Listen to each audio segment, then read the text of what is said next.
and talk to Catherine Connie on.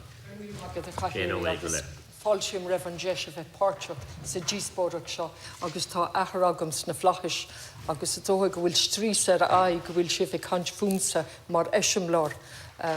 Shinrod Granwer, Chairperson, I welcome the opportunity to say a few words, and the fact that I've been referred to as a role model certainly has put a smile on my father's face, who's somewhere up in heaven.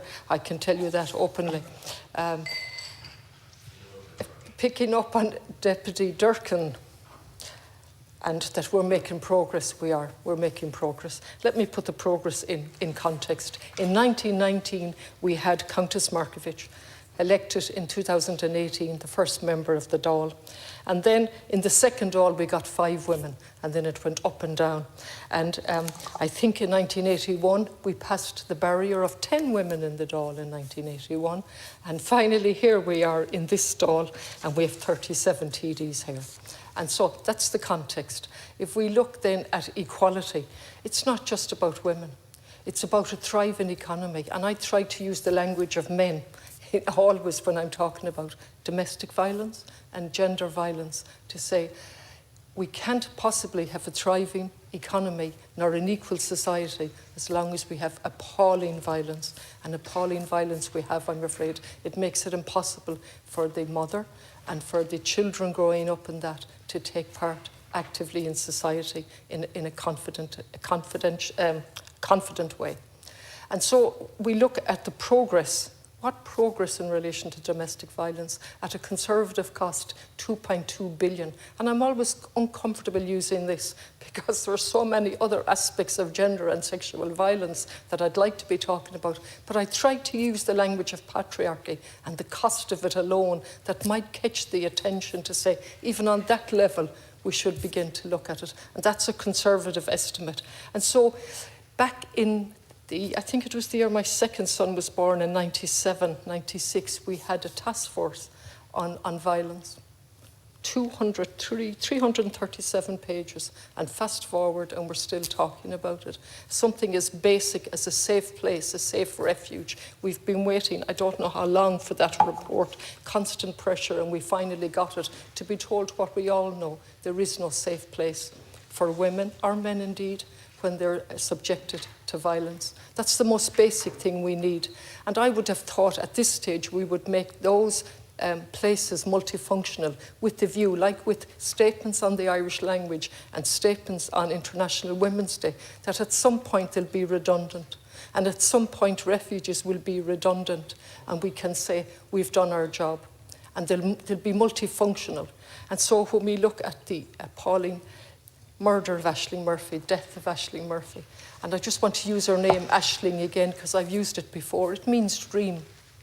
And the challenge for us is to make that dream a reality in her memory. Because she's one of many women who have suffered. And to make the dream a reality of zero tolerance of violence against women.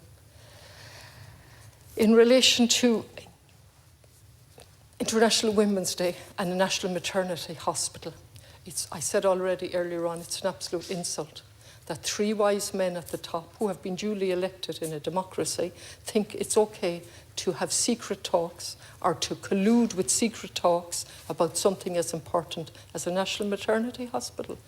And the Taoiseach earlier on today told us to go and use our private members' time. 3 times it's been used. 3 different groups have used private members' time to say a public hospital on a public site run publicly. If we've learnt anything, that's the most basic thing that we need.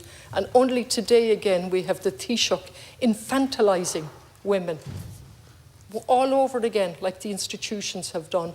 Ye know best, the 3 wise men know best, and will build a hospital regardless of what this Dáil has said on 3 clear occasions, and not once did the government vote against it. Now that's significant. A public hospital on public land run publicly. It's never happened.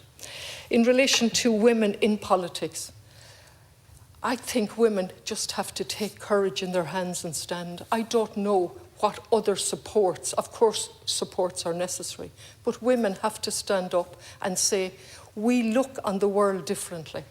We just don't need more women for the sake of more women, and neither do we need more men. We need people who see that climate change is an existential threat.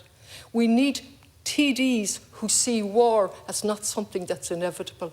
And I think women can bring a different perspective to, and I welcome the men that come along with that, a different perspective that war simply does not work. And in the end, we have to sit down and have diplomacy and look at what causes war in the first place and deal with that in a proactive manner, use our neutrality in that manner, not as a negative, not as something that's not active, but as a very, very active policy. Bring in a different perspective, bring in a woman's perspective, and all of the men that want to share in that perspective, that there is a different way of doing things. Because ultimately, we have to go home and look our children in the eye and say there is a different way, and the planet is burning, whether it's burning from the climate change or from war, and a huge nuclear threat hanging over us, and we flippantly talk about war when there is no way out of it.